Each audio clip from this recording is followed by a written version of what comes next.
അയ്യോ നിങ്ങളെ നാട്ടില് മറ്റേ 3 വാക്ക് കണ്ടുപിടിച്ചില്ല? ഏത് 3 വാക്ക്? സാരില്ല, അറിയാണ്ട പറ്റിപ്പോയതല്ലേ, കുഴപ്പമില്ലാന്നൊക്കെ പറഞ്ഞപ്പോ അടിച്ചാന്ന്. അല്ല, ഏതോ കള്ളിനെ പറ്റി പറഞ്ഞല്ലോ, ആരാ കള്ളി? അത് വഴിയെ മനസ്സിലാവും.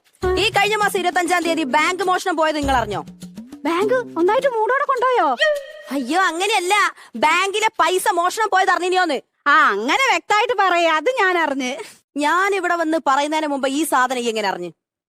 പത്രം എന്ന് പറയുന്നത് ചോറ് പൊതിയാൻ മാത്രമുള്ളതല്ല, വായിക്കാൻ കൂടെ വേണം കേട്ടോ. അങ്ങനെയാണെങ്കിൽ ഈ മോഷണം നടന്ന 25-ാം തീയതിയുടെ തലേന്ന് നിങ്ങൾ ആ ബാങ്ക് പോയില്ലേ? 24-ാം തീയതി അല്ലേ? ഞാൻ പോയി. ഞാൻ 24-ാം തീയതി ഇവിടെ പ്രതിപാദിച്ചിട്ട് പോലുമില്ല. പിന്നെ അത് 24-ാം തീയതി നിനക്ക് എങ്ങനെ മനസ്സിലായി? പിന്നെ 25-ാം തീയതി തലേന്ന് പറഞ്ഞാൽ മാർച്ച് 45 അത് എന്തൊക്കെ അമ്മയുടെ എന്ത് ചോദ്യം ഞങ്ങൾ ചോദിക്കുന്നത്? അത് ഇതൊക്കെ എന്തിനാ എന്നോട് ചോദിക്കുന്നതാണ് എനിക്ക് മനസ്സിലാവാത്തത്. അതാണ് പോയിന്റ്. ഈ ചിത്രം കണ്ടിട്ട് എന്ത് തോന്നുന്നു? ഇത് വരച്ച ആളെ തന്തയ്ക്ക് വിളിക്കാൻ തോന്നുന്നു.